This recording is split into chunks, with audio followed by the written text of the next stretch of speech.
আসসালামু আলাইকুম রহমতুল্লাহ। একজন আলিমের একটা বক্তব্য শুনছিলাম। তিনি বলছেন একটা কথা যে ইহুদি খ্রিস্টানরা অর্থাৎ তারা আমাদের খাবারের ভিতরে, বাচ্চাদের খাবারের ভিতরে এমন পয়জন ঢুকাইতেছে, এমন কিছু ঢুকাইতেছে যা আমাদের শরীরের জন্য অত্যন্ত ক্ষতিকর। এবং তিনি এখন যখন তার পরিবারের সাথে সারাদিন পরে যখন মিলিত হতে যায়, তখন বাচ্চারা যখন ছুটে আসে, তখন আগে তো চকলেট নিয়ে যাইতো, তো সে এটাও নিয়ে যায় না, কারণ তার ভয় যে এটার ভিতরে এমন কিছু ঢুকিয়েছে যা আমার বাচ্চার প্রচুর ক্ষতি করবে।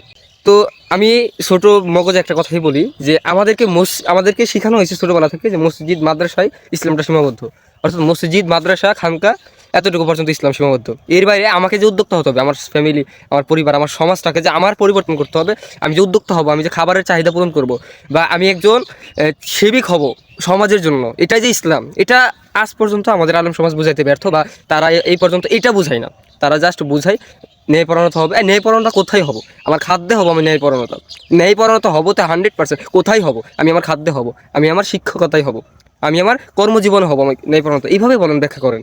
সারা জীবন তো ব্যাখ্যা করলেন যে, এই খারাপ সেই খারাপ, এমুক বেদাতি, তমুক শিরকি, তমুক মুশরিক, তিমিক এই করে, সেমুক এই করে। এত কথা কেন?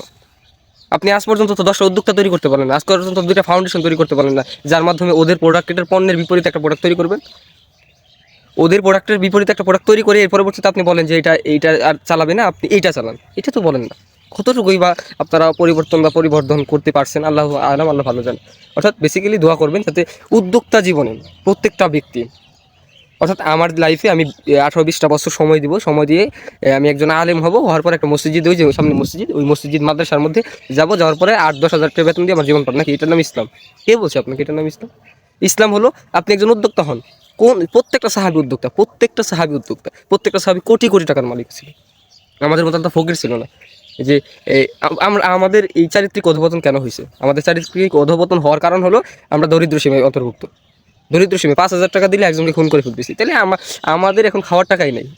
তাহলে 5,000 টাকা দিলে আমার কাছে তো এটা মহা খুশি। 5,000 টাকা দিলে ওকে হত্যা কেন, ওকে পাগারে ফেলে দাও, আমার পক্ষে কোনো অসম্ভবের কোনো কাজ নেই।